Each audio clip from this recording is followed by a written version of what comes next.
A Mid-South family says they went 3 months without knowing their sister died at a group home that took care of her for 30 years.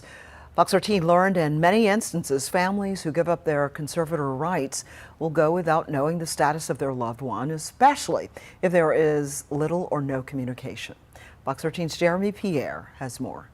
Deidre Pearson's family told me that they called the group home Serves right here off of Knight Arnold on July 11th to wish their sister Deidre a happy birthday. But on that day, they learned that their sister Deidre died 3 months earlier. She has family. She has 13 brothers and sisters, and we love her and we miss her. Corey Pearson says July 11th is a day he always looks forward to. It's his sister Deidre's birthday. Corey says when he called this year, he got news that turned his world upside down. I don't have any answers. I don't know what really happened to her. I don't know who paid for the funeral. I don't know who claimed the body. I don't know nothing. We don't know anything. Corey's sister was given a funeral and buried with none of her family there to witness.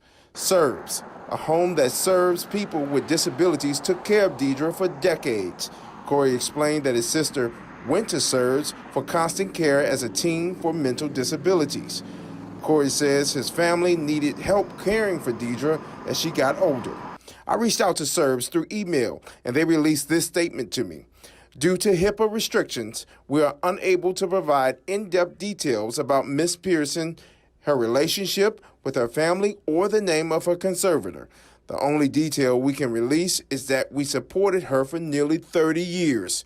As we noted in our earlier comment, Miss Pearson did not have contact with her family at the time of her passing.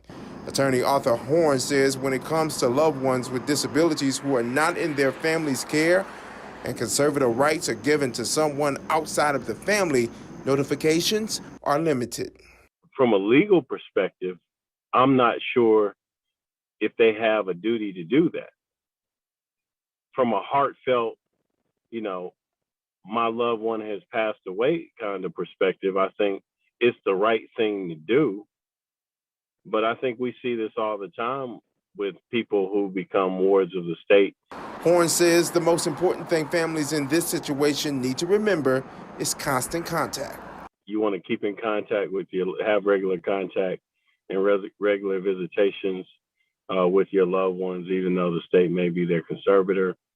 2, you want to stay in touch with their conservator or the person that's appointed over the conservatorship. Our sister gone, we didn't get to say goodbye. We didn't get to see her or none of that. We didn't get to hug her for the last time. In Raleigh, Jeremy Pierre, Fox 13 News.